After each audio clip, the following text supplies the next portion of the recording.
Kaixo, gaur, hirugarren bideoa ikusiko dugu. Eduki digitala sortzea. Badakigu eduki digitala sortzea ohikoa dela gure erronketan. Baina nola egin dezakegu hori modu eraginkorrean eta emaitza honekin?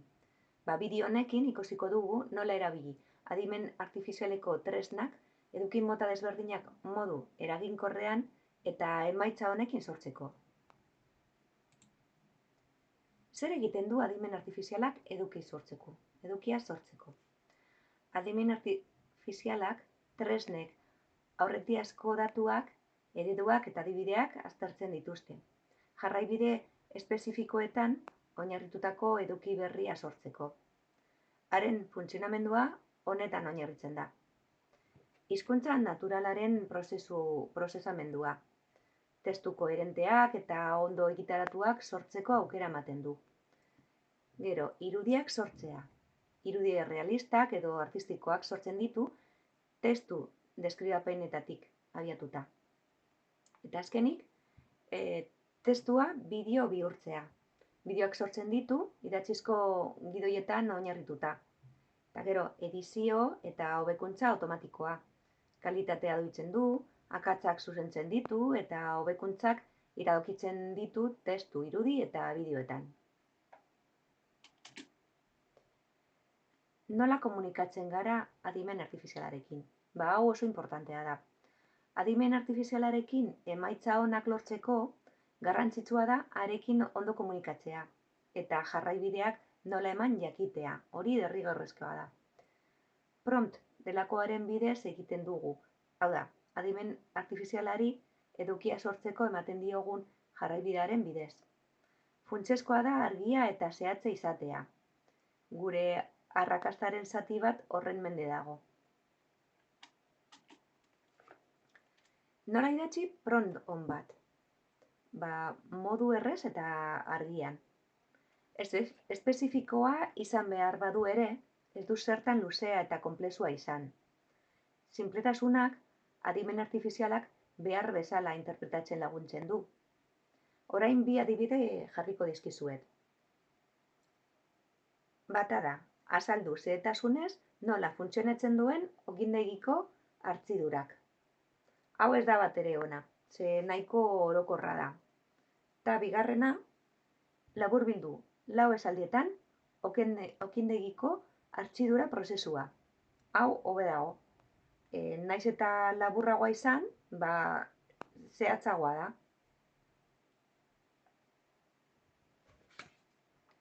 Bale. Testu ingurua ematen du. Promptak informazio nahikorik ez badu, erantzuna orokorregia edo zehaztu gabea izan daiteke. Esan duguna, ez? Berriro bi adibide jarriko dizkizuet. Bata, txarra, hitz egin txokolateaz. Hori nahiko zabala da, ez? Edozein gauza konta daiteke adimen artifizialak. Hori esaten badiozu. Baina bigarrena, azaldu zer desberdintasun dauden esne txokolatearen, beltzaren eta zuriaren artean, osagaiei, zaporeari eta gozogintzako erabilerei dagokienez. Beste atal bat. Erabili gako hitzak. Hau ere oso importantea da. Oso. Gako hitzek adimen artifizialari laguntzen diote nahi dugun edukiaren gaia eta estiloa hobeto ulertzen. Eta berriro adibidea jarriko dizkizuet. Lehena, txarra. Sortu croissant bat. Hori ez du zertarako balio. Baina bigarrena, sortu croissant laberatu berri baten irudia, betiko zeramika plater batean jarritako akabera urreztatu eta kurruzkari batekin. Hau konkretuagoa da, ez? Eta honekin zehose egin dezake adimen artifizialak.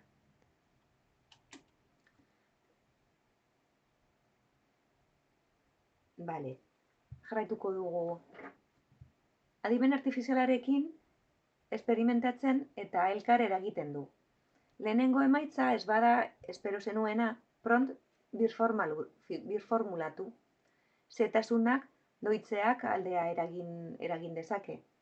Adibidez, ChatGPT-an baldin bazaudete, eskatzen diozue zeo zer, eta ez dakit, igual eskatzen duzue testu bat, eta batean ipintzen du ez taula, baina puntitoekin, ez? Eta zuk nahi duzu, narrazio bat. Berriro esaten diozu, bueno, ondo dago, baina hau egin behar duzu. Holan nahi dut, holan nahiago dut. Eta holan, adimen artifizialak ikasten du. Eta hurrengoan, zuk esaten badiozu ondo dagoela, hurrengoan hobeto egingo du. Zeia ikasi du, gordetzen ditu datu horik. Nola nahi duzun zuk gauzak. Nola nahi dituzun zuk gauzak. Gero, jarraituko dugu adibidekin. Sortu postre, hau txarra da, Sortu postre tradizionalei buruzko aurkezpen bat. Hau oso orokorra. Baina, esaten badiozue, Espainiako postre tradizionalei buruzko 6 diapositibako aurkezpen bat sortu, irudiak eta ondorioren diapositiba bat barne. Hau hobeto izango litzateke, bale? Eta azkenik, sortzaile izan. Adimen artifizialak harritu zaitzake oiz kanpo pentsatzera ausartzen bazara. Erabili irudimena eduki berritzailea sortzeko ez ordeztu adimen artifiziala. Eta adibidea jarriko dizuet, baina bat baino ez dizuet jarriko. Diseinatu kartel pastelgintza futurista baterako pastelak holografikoak izan daitezen eta osagaiak iruden inprimatu daitezen. Bale, jarraituko du. Esan dizuet, ondo komunikatzea adimen artifizialarekin oso importantea dela. Prompt bat egitea, ja esan dizudan bezala, oso importantea da. Orduan, laburbilduz, irakurriko dizuet. Izan espezifikoa, deskribatu xehetasunez zer lortu nahi duzun. Tonu eta estiloa adierazi. Formala, lagun artekoa, teknikoa, sortzailea. Nik adibidez, normalean, ja badago ChatGPT-en sartuta, nire perfilan, ipintzen dut, ni irakaslean naiz lanbide heziketan. Orduan, hortik abiatzen da, ez? Jakiteko nor naizen eta igual tono horretan, irakasleen moduan idatzi behar duela, ez? Gero, testu ingurua gehitu. Publiko objektiboa, edukiaren helburua, holako gauzak sartu behar dituzue. Eta gero, beharrezkoa bada, egitura definitu. Zerrenda, taula, laburpena, lehen esan dudan bezala. Bale? Jarraituko dugu. Emandako edukiak ebaluatzea. Oso garrantzitsua da. Hori ere, dana importantea da. Baina ezin duzue gauza bat eskatu eta holan utzi. Adibidez, lehengo egunean hitz egin nuen Geminirekin, mobian, eta horre galdetu nion data bat, eta bera erratu zen. Eta berak esan zuen osteguna zela, eta egiten ostirala da. Orduan, ez pentsatu, ez dira infalibleak. Orduan, errepasatu behar dituzue adimen artifizialek egiten dituzten gauzak. Hori oso derrigorrezkoa da, oso importantea. Jarraituko dut. Orduan, egin behar duzuena da, hau, argitasuna eta koherentzia errepasatu, begiratu ondo dagoen. Edukiak ulertarraza izan behar du, egitura logikoa eta arina, egiaztatu ideiak ondo garatuta eta konektatuta daudela. Gero, informazioaren zehaztasuna, ziurtatu datuak, orain ointxe berta esan dudana, ez? Gertaerak eta referentziak zehatzak direla, eta iturri fidagarriek babesten dituztela. Gero, xede publikoari egokitzea, hizkuntza eta tonua, xede entzulentzat egokiak direla, egiaztatu. Antolaketa eta egitura, aurkezpenak sarrera argia, garapen koherentea, eta ondorio eraginkorra izan behar ditu. zer gehiago. Ikusi elementuak erabiltzailea. Irudiak, grafikoak eta diagramak garrantzitsuak diren eta eduki hobeto ulertzen duten ebaluatu. Hizkuntza teknikoaren kalitatea. Egiaztatu termino espezializatuak erabiltzea zehatza eta egokia dela testu ingururako. Gero, inpaktua eta pertsuasioa. Aurkezpenak mezu modu sinesgarri eta erakargarrian transmititzea lortzen duen zehaztu. Eta gomendio batzuk. Aurkezpena, audientzia txiki batekin probatu, haren argitasunari eta eraginkortasunari buruzko feedback jasotzeko. Hori importantea da, entsaioak bezala, ez? Entzaiatu hori audientzia txiki batekin, jakiteko zelan dagoen, igual zu pentsatzen duzu primeran dagoela, baina ez, igual, eta publikoak enteratzen du, ez dakit. Eta gero, ziurtatu, aurkezpena egiteko denbora egokia dela eta funtsezko puntu guztiak beteta daudela. Gomendio eta irizpide horiei buruz, horiei markatu jarraituz, adimen artifizialak sortutako edukiak modu eraginkorrean abiatu ahal izango dituzu. Kalitate estandarrak betetzen dituztela eta beren helbururako erabilgarriak direla ziurtatuz.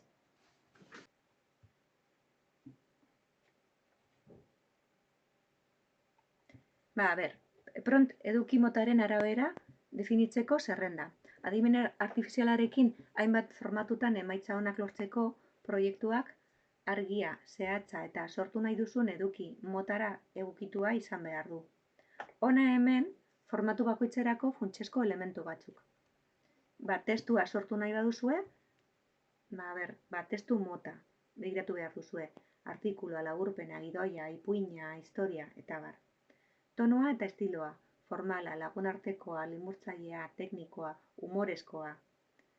Gutxi gora berako luzaera. Laburra, ertaina, 1000 hitz. Sede publikoa, nerabeak, profesionalak, bezeroak, ikasleak, egitura. Sarrera, garapena eta ondorioa, hala badagokio.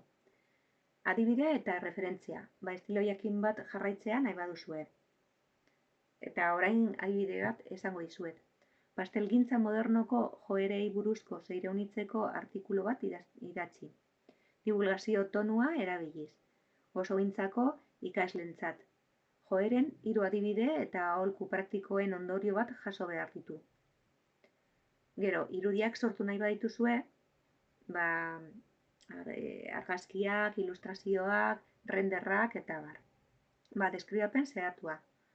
Koloreak, giroa, argiztapena, konposizioa, gero estiloa, realista, marrazketa, akuarela, futurista, minimalista, gero formatua eta itxura erlazioa, karratua, panoramikoa, vertikala, elementu nagusia, zer nabarmendu behar duen irudian, eta beste adibide bat.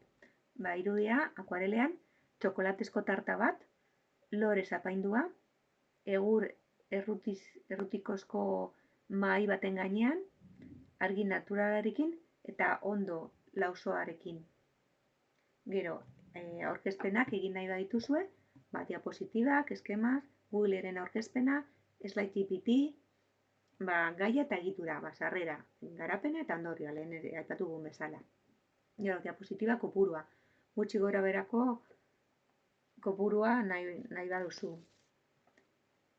Gero, irudian aipatu dugun bezala, formatu eta itxura erlazioa. Karratua, panoramikoa, vertikala, gero, elemento nagusia. Zer nabarmendu behar duen irudian. Gero, adibidea berdina izango litzateke, ez?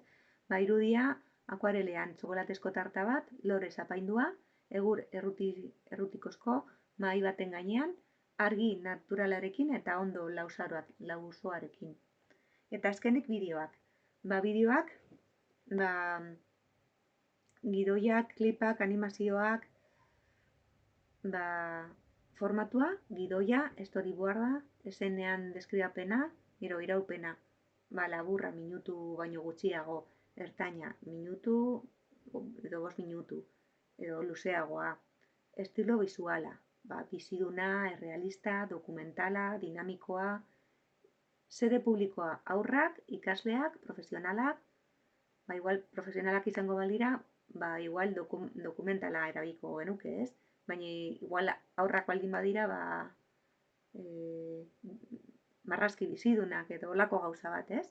Gero, sede plataforma, sare sozialak, klasea, aurkezpen formala, eta, bueno, hemen ikusten duzue, bi adibide jarri dizkizuet. Bata da, testuarena, idatziz eronitzeko artikulu bat, ikaslentzako izozki gintza berritzaieko joerei buruz sarrera, 3 adibide eta ondorio batekin. Bueno, hau gutxi gora bera aipatu dugu. Baina gero, bitu ze irudi lortu dudan ChatGPTin. Bitu polita ederra, ez? Hemen dago pronta. Pront irudia, osagai naturalak eta kolore deigarriak dituen artisau izozki baten irudia. Zapore exotikoan joera islatu behar du. Testura ikusgarriekin eta antzeko plano dotorearen aurkezpen berritzaile eginez. Eta hau da lortu duana, ez? Gero aldatzen du. Eta orain, eduki digitalak sortzeko tresna batzuei buruz hitz egingo dizuet. Aurkezpenak egiteko, ez dizuete hitz egingo, zeia nahikotxo dakizue, ohituta zaudete egiteko. Orduan, irudiak egiteko erabiliko dugu Pixabay edo Crayon. Eta gero, ahotsa sortzeko, Boss Generator.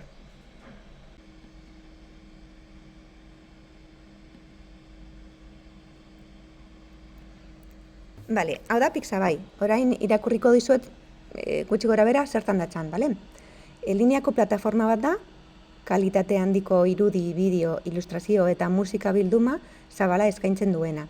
Egile eskubiderik gabe. Pixabayko edukideak Pixabayen lizentziaren pean daude. Eta horrek esan nahi du doan erabili daitezkela. Helburu pertsonal eta komertzialerako egileari egotzi beharrik gabe. Hemen daukagu tresna. Lehenik da ben esan behar dizuet, hau ez dela adimen artifiziala. Baizik eta irudi bankua. Doainik dena, baina ez da adimen artifiziala. Horregaitik, ez dugu zertan pront bat egin behar. Eskatzen duguna zehatza izan behar du. Konkretuki egin behar duzue. Hemen ikusten duzuen ez bezala, helados artesanos. Nahikotxo. Gero, argazkiaz gain, bila ditzakezue ilustrazioak, vektoreak, bideoak, musika, efektos de sonido, GIF, nahi duzuena, horrekin gauza pila bat egin daitezke. Eta gero, esan dizuet ez dela adimen artifiziala, baina dauka botoi bat, behitu, solo contenido generado con IA, Orduan, horrekin ere lan egin dezakezue. Eta, eskatu dut helados artesanos, eta hau da berak egin duena. Ikusten duzue? Politak, ez da? Bat gustatzen zaizuena klikatzen duzue, eta gero, deskargatu. Horrekin, nahiko. Jarraituko dugu Crayonekin. Crayon bada adimen artifiziala. Crayon irudiak sortzeko adimen artifizialeko tresna bat da. Linean eta doan. Kode irekikoa, hau da. Libreki eskuragarri dagoena, edonork erabili. Aldatu eta banatu ahal izateko. Ez da erregistratu behar erabiltzeko, eta irudi bat sortzeko saiatuko da. Testu deskribapenetan oinarrituta transmititzen diogun ideia irudikatzeko. Hau oso importantea da doainik, ez duzu zertan datuak sartu, nire ustez oso ondo dago. Gauza bat, hemen ipini dut, lehen aipatu dudan prompta, sortu kruasanak, laberatu berri baten irudia, eta bar. lan egiten du, bai euskeraz, bai erderaz, bai ingelesez. Baina, ingelesez jartzen baduzue pronta, hobeto lan egingo du, bale? Eta gero, beste informazio bat, hemen daukazue, botoia sakatzeko, eta denboran behar du lan egiteko, bale? Minutu bat aldera. Bale, ja eskatu diot, eta hau da berak atera duena. Beitu, hauek nahiko arraroak dira, baina, gustatzen ez zaizue, berriro egiten duzue pront bat, eta lortuko duze beste irudi bat. Baina, beste batzuek oso ondo daude, beitu hau adibidez. Sakatzen duzue, eta gero hemen behan, daukazue ikono hau, eta honekin jeisten duzue, lortzen duzue irudia. Eta azkenik hitz egingo duzue, dizuet, ia lortzen dudan. Hau, close. Bale. Hau da voice generator, bale? Eta hau da, ahots sortzaile horrek adimen artifiziala erabiltzen du testua ahots bihurtzeko. Ahotsa gisa ahotsen oso antzekoa da, eta ahots sorta zabala dago hautatzeko. Baita hizkuntza eta hitz egin nahi den tonua ere. Testua adimen artifizialeko ahots bihurtzeko tresna hori doan dago, eskuragarri linean. Bale, hau bada adimen artifiziala barkatu. Hemen egin dudana da, ChatGPTen informazio bilatu dut, eskatu diote informazioa kakori buruz, eta zuzenean kopiatu dut hemen, bai? Hemen ipintzen duzue testua. Gero, jeisten duzue eta hemen daukazue botoia hautatzeko ahotsa. Nik adibidez, Monikarena hautatu dut. Eta gero, hemen daukazu botoia entzuteko, jarrikot pizka bat zuek entzuteko, bale?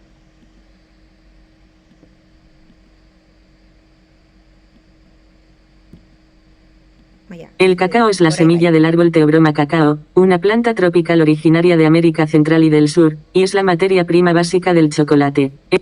Vale, ja ikusten duzue gutxi gara zean dabilen, ezta?